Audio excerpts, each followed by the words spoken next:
மரணம்னா என்ன? ஒரு லைஃபோட முடிவு அதுதான் மரணம் அப்படிங்கிறத நம்ம எல்லாருமே நம்ப வச்சிருக்காங்க.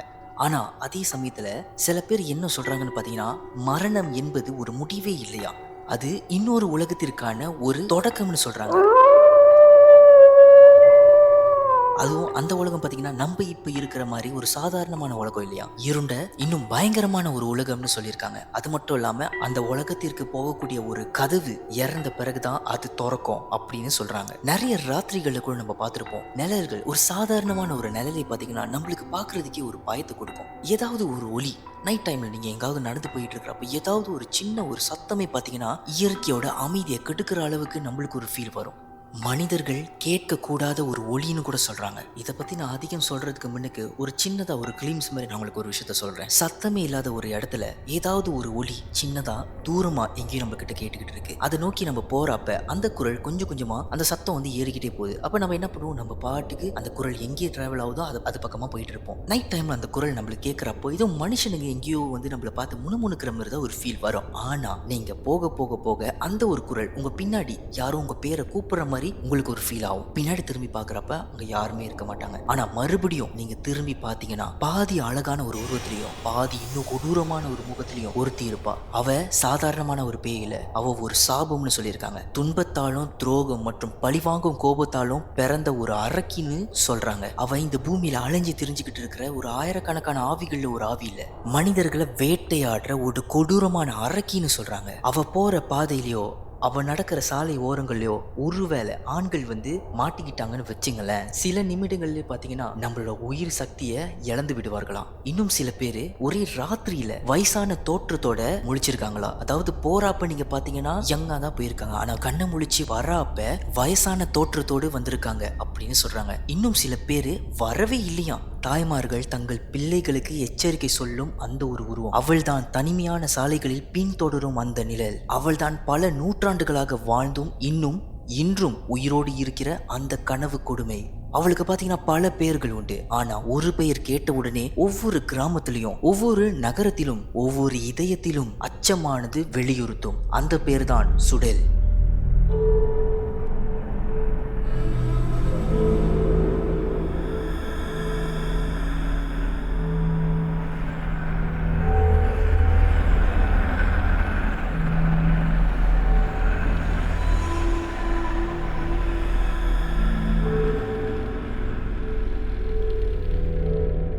இது நம்மளோட தமிழ் வரலாறுல சொல்லப்பட்டிருக்கு.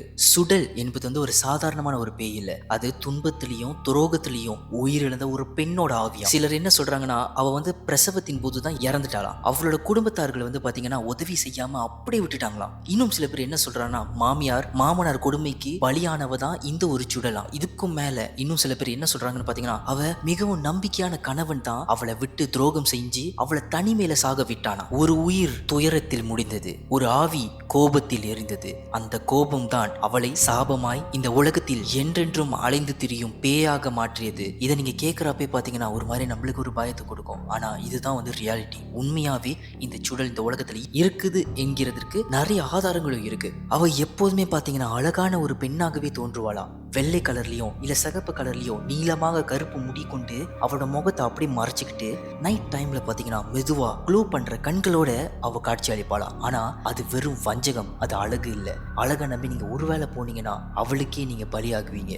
நீங்க எப்ப அவளை ரொம்ப லவ் ஃபீலோட நெருக்கமா பாக்குறீங்களோ அந்த அழகானது பாத்தீங்கன்னா அப்படியே ஒரு செகண்ட்ல களைஞ்சி அவ மூஞ்சி கோரமா ஆகுமா. அவளோட வாய் பாத்தீங்கன்னா நம்மள மாரி மனுஷனோட வாய் மாதிரி இல்லாம ஒரு மனுஷனோட தலையை விழுங்குற அளவுக்கு பெருசா விரியும். இதுக்கும் மேல அவ கொடுக்குற சவுண்ட், இந்த நாய்கள்லாம் பார்த்துருக்கீங்களே, எப்ப பார்த்தாலும் நைட் டைம்ல ஒரு பேயை பாத்தீங்கன்னா குலைச்சிக்கிட்டே இருக்கும், அந்த மாதிரி ஒரு சவுண்ட் எல்லாம் நம்ம பார்த்திருப்போம்.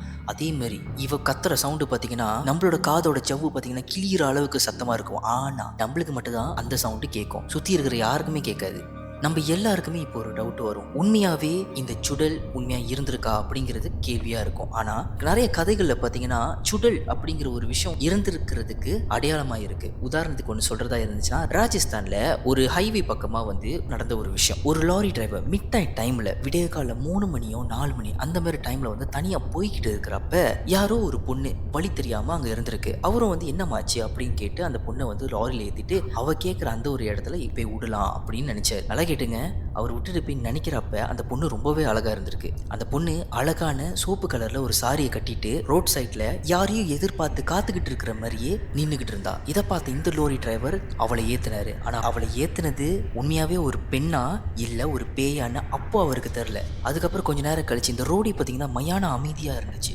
ஒரு கட்டத்துக்கு மேல அந்த லாரி வந்து அங்கேயே நின்றுச்சு. சரி என்ன ஆச்சு லாரிக்குன்னு சொல்லிட்டு கீழே போய் பார்க்குறப்ப அந்த லாரி டயர் வந்து சம்திங் பஞ்சராவோ ஏதோ ஒன்று ஆயிருக்கு. அவர் வந்து அதெல்லாம் செக் பண்ணி அந்த லாரியை சரி பண்ணி மறுபடியும் உள்ள போய் பார்க்குறப்ப அந்த பொண்ணு அங்கே காணும். அந்த பொண்ணு அங்கே காணாம போனதை பார்த்துட்டு இவருக்கு ஒரே ஷாக்கு. ஏன்னா ஒருவேளை அவ வந்து கதவு திறந்து வெளியே போயிருந்தா கூட அவர் இங்க பார்த்துருப்பாரு. ஆனா மாயமா மறைஞ்சிட்டா அப்படின்னு சொல்றா. இதை பத்தி வந்து நிறைய பேர் இந்த லாரி டிரைவர் கிட்ட கேட்கிறப்ப இந்த லாரி டிரைவரோட பேர் வந்து பாத்தீங்கன்னா ரகுநாத். இவர்கிட்ட கேட்கிறப்ப ஆக்சுவலி இவர் என்ன சொன்னாருன்னா இந்த பொண்ணு அவரோட லாரியில ஏறுறப்ப அவளோட கால் பாதத்தை அவர் பார்க்கவே இல்லையா. அப்ப எல்லாரும் கேட்டிருக்காங்க அப்ப நீங்க பார்க்கலன்னா அப்பயும் நீங்க வந்து சுதாரிச்சிருக்கணும்ல அப்படின்னு. அப்ப இவர் சொல்றது என்னன்னா நைட் டைமா இருக்கிறப்ப மேபி நம்மளோட கண்ணு தான் ஏதோ ஒரு ப்ராப்ளம் நினைச்சிட்டு அவர் அப்படியே விட்டுட்டாரு. ஆனா உண்மை கதைக்கு அப்பவே அவருக்கு ஒரு சந்தேகம் இருந்துச்சு. ஏன் லாரியில போறப்ப கூட அவருக்கு ஒரு பயம் இருந்துகிட்டு இருந்துச்சுன்னு அவர் சொன்னாரு. ஆனா இதெல்லாம் உண்மையா பொய்யா இன்னும் யாருக்குமே தெரில. எதை பத்தியுமே யோசிக்காம அவர் பாட்டுக்கு வந்து லாரியில டிராவல் பண்ணிக்கிட்டு போயிட்டு இருக்கிறப்போ அந்த டைம்ல திடீர்னு ஏதோ ஒரு இன்விசிபிளான ஒரு ஃபார்ஸ் வந்து பாத்தீங்கன்னா அவரோட கழுத்தை பிடிச்சி நெரிக்கிற அளவுக்கு வந்து ஒரு அமானுஷம் இருந்திருக்கு. அவரும் வந்து சுத்தி முத்தி பாக்குறப்ப அங்க யாருமே இல்ல. கிட்டத்தட்ட ஒரு ஆக்சிடென்டே ஆயிருப்பாராம் அப்படின்னு அவர் சொல்றாரு. அதுக்கும் மேல கொஞ்ச நேரம் கழிச்சு கண்ணு முழிச்சு பாக்குறப்ப அவரோட சொந்த கை சொந்த விரல்களை பாத்தீங்கன்னா அவரோட தொண்டையை வந்து நெரிச்சுக்கிட்டு இருந்ததா அவர் சொன்னாரு. அது மட்டும் இல்லாம ஜன்னல் ஓரத்துல இந்த ஒரு உருவம் இந்த பொண்ணோட உருவம் கோரமான உருவமா மாறினதையும் அவர் வந்து பார்த்திருக்கிறதா சொல்லியிருக்காரு. இது உண்மையா பொய்யா இன்னும் யாருக்கும் தெரியல. இந்த லாரி டிரைவர் இந்த ஒரு உருவத்தை பார்த்த உடனே பாத்தீங்கன்னா அவர் மயங்கிட்டாரு. அதுக்கப்புறம் அடுத்த நாள் காலையில இழிஞ்சுக்கிறப்ப ரோட் ஓரத்துல மயங்கின நிலையில கிராமத்து ஆளுங்க எல்லாருமே வந்து அவரை காப்பாத்திருக்காங்க.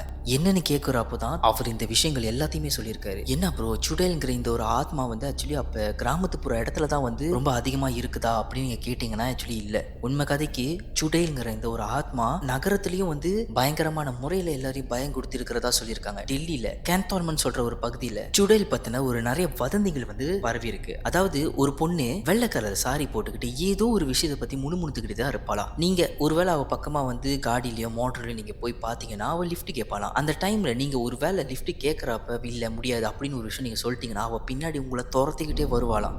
அதுவும் எப்படின்னு பார்த்தீங்கன்னா உங்கள் காடி போகிற ஸ்பீடுக்கு அவள் வேகமாக ஓடி உங்களை துரத்திட்டு வருவாளாம். கண்ணாடி வழியாக நீங்கள் பின்னாடி ஒரு வேளை பார்த்தீங்கன்னு வச்சுங்களேன் அவளோட மூஞ்சி கோரமான முகத்தை வந்து உங்களால் பார்க்க முடியும் அப்படின்னு சொல்கிறாங்க. இதுலேயும் சில பேர் என்ன ஒரு விஷயத்த சொல்லியிருக்காங்கன்னு பார்த்தீங்கன்னா 100 km/h போயிருக்காங்க சில பேர் காடியில். அந்த டைமில் வந்து ஒருத்தவங்க கேட்டிருக்காங்க இந்தமாரி லிஃப்ட் எனக்கு கொடுங்க அப்படின்னு. அதுவும் இவர் வந்து முடியாது சொல்லிட்டாரு. இவர் முடியாது சொன்ன அந்த ஒரு டைம்லேயே பார்த்தீங்கன்னா இந்த ஒரு பொண்ணு வேகமாக கத்தி அலற ஆரம்பிச்சிருக்கா. இவருக்கும் என்ன பண்ணுறதுன்னு தெரியாமல் காடியை வேகமாக ஸ்டார்ட் பண்ணி 100 km/h போயிருக்காரு. கொஞ்ச நேரம் கழிச்சு பின்னாடி திரும்பி பார்த்தா அந்த ஒரு உருவம் வேகமா 100 km/h போயிட்டு இருக்கிற இந்த காடிக்கு ஈக்குவலா அவ பின்னாடி வேகமா நடந்து போயிட்டு இருக்கா. கண்ணாடி வழியா பாக்குறதா இருந்தாலும் சரி பின்னாடி வந்து டேஷ் கேம் வழியா பாக்குறதா இருந்தாலும் சரி எப்படிப்பட்ட உருவம்னு பாத்தீங்கன்னா ரொம்ப கோரமான உருவத்துல அப்படியே கத்திக்கிட்டு அவர் பின்னாடி வர்றதா சொல்லியிருக்காரு. ஆக்சுவலி ஒரு விஷயம் என்னன்னு பாத்தீங்கன்னா இந்த ஒரு சுடேல்ங்கிற இந்த ஆத்மாவோட முகத்தை யாருமே பார்த்ததில்ல. அப்படி பார்த்த ஒரு நபர் பாத்தீங்கன்னா எத்தனையோ மாசமா ஹாஸ்பிட்டல்ல கோமா ஸ்டேஜ்ல அவர் இருந்திருக்கிறதா சொல்லியிருக்காங்க. திரும்பி எழுந்து அவர் சுடேல்ங்கிற இந்த ஒரு ஆத்மாவை டிஸ்கிரைப் பண்றப்ப கடைசியா கேட்ட ஒரு கேள்வி அவ இன்னும் என் பின்னாடி வந்துகிட்டு தான் இருக்கா அப்படின்னு சொல்றாங்க. நிறைய பேர் என்ன சொல்றாங்கன்னா இந்த சுடேல்ங்கிற இந்த ஒரு ஆத்மா இந்த பொண்ணோட ஆத்மா வந்து ஆம்பளைங்களை தான் தாக்கிட் பண்ணுமா.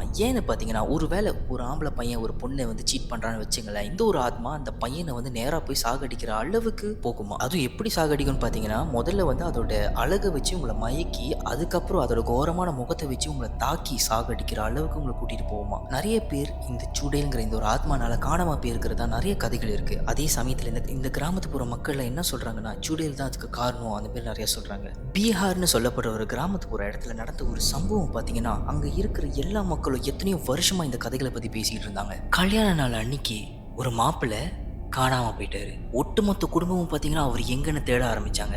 கடைசியா இறந்து போன நிலையில ஒரு 6 பக்கமா அவரோட உடம்பு மிதங்கிக்கிட்டு இருந்ததை பார்த்தாங்க. அவர் சாவுறப்ப பாத்தீங்கன்னா அவர் கண்ணு திறந்துகிட்டு தான் வந்து செத்துருக்காரு. அது மட்டும் இல்லாம அவர் கண்ணு எதையோ பார்த்து பயந்ததை உணர்த்தினதா நிறைய பேர் சொல்லியிருக்காங்க. இன்னும் சில பேர் என்ன சொல்லியிருக்காங்க பாத்தீங்கன்னா கல்யாணம் பண்ற முன்னுக்கு ஏதோ ஒரு பொண்ணு அவரை காட்டு பக்கமா கூட்டிட்டு போனதை நிறைய பேர் பார்த்துருக்கிறதா சொல்லியிருக்காங்க. அந்த ஒரு பொண்ணு அடேகமா சுடேலா இருக்கும்னு சந்தேகமும் பட்டாங்க. அன்னிலிருந்து சுடேல் சொல்ற இந்த ஒரு பொண்ணோட ஆத்மா இன்னும் நிறைய வருஷத்துக்கு பேசப்பட்டுக்கிட்டு தான் வந்துச்சு. இதுலயே ஒரு விஷயம் உங்களுக்கு புரிஞ்சிருக்கும். உங்களோட உலகம் பார்த்தீங்கன்னா அழகான உலகத்தை தாண்டி நிறைய சாபமும் பட்டிருக்கு. அந்த சாபம் கொடுத்தது எல்லாமே நம்மள மாதிரி சாதாரண ஒரு மனுஷன் வலியால கொடுத்த ஒரு சாபம். அந்த ஒரு சாபம் இன்ன வரைக்கும் நிலைச்சு நிக்குதுன்னா அதுக்கு ஒரு பேர் தான் இந்த ஜுடேல்னு சொல்ற இந்த ஒரு ஆத்மாவோட சாபம். அடுத்த முறை நீங்க நைட் டைம்ல வெளியே போனீங்க வச்சுங்களேன், ஒருவேளை இந்த மாதிரி ஒரு பொண்ணை நீங்க பாக்குறீங்க, தயவு செஞ்சு கூட்டிட்டும் வராதீங்க. அதே சமயத்துல அந்த பொண்ணு அழகா இருக்குன்னு சொல்லிட்டு அவ பின்னாடியோ போயிடாதீங்க. ஒருவேளை போனீங்கன்னா கதம் கதம் தான். நாளைக்கு இன்னொரு வீடியோ உங்க எல்லாரையும் சந்திக்கிற வரைக்கும் டாடா பாபாய் ஃப்ரம் டிக்கெட் விஜய்.